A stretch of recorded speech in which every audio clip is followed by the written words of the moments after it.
Lauren Bacall's life as a model, actress, and wife, and mother is the subject of a best-selling autobiography by myself, as well as her new book titled Now. Recently, I had the chance to talk with Bacall about Now and Then. How does Now differ from your first book, By Myself? You say it's not a sequel. It is not a sequel. It is not chronological.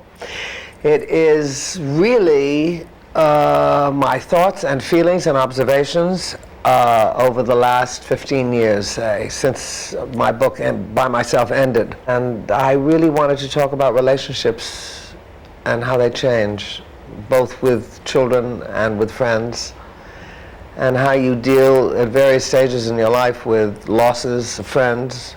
It's just more discovery, really, and more learning about life when you think that you know it all and you don't know anything, as it turns out. You talk a lot about that in your book, being single, and what it's like to travel when you're single. Yes. There are many perks to being alone. I mean, I love being alone, and I think I probably am one of these people who's meant to be, finally, on her own.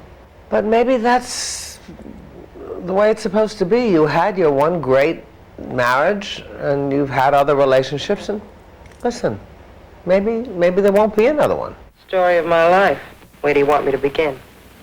Well, I got a pretty good idea, but I can't think of the line. Tell me about your fondest memories of Humphrey Bogart. There's a picture of the both of you on a sailboat in your book. I really love that picture. He was really happy when he was on his boat.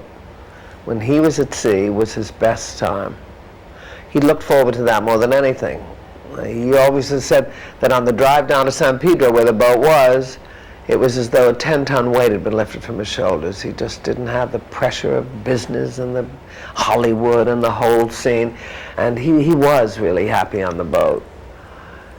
And he was a man who did not have such an easy time in his life.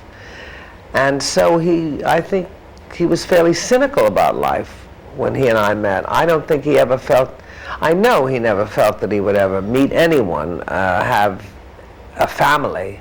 He didn't think he would ever fall in love with anyone again. He didn't think he would ever have children and have a really good time. And of course, unfortunately, it didn't last very long, but he did have it. He was a very emotional man and a very easily moved. As he was moved to tears at his wedding. At all his weddings, he cried at all of his weddings. Wednesday, we'll have more of my conversation with Lauren Bacall as she talks about her new film and the other actor in her family, her son Sam. She is a woman who defines elegance. She really does, and she's got that great voice. I wish I could talk like that. Beautiful voice. She was a joy to talk with.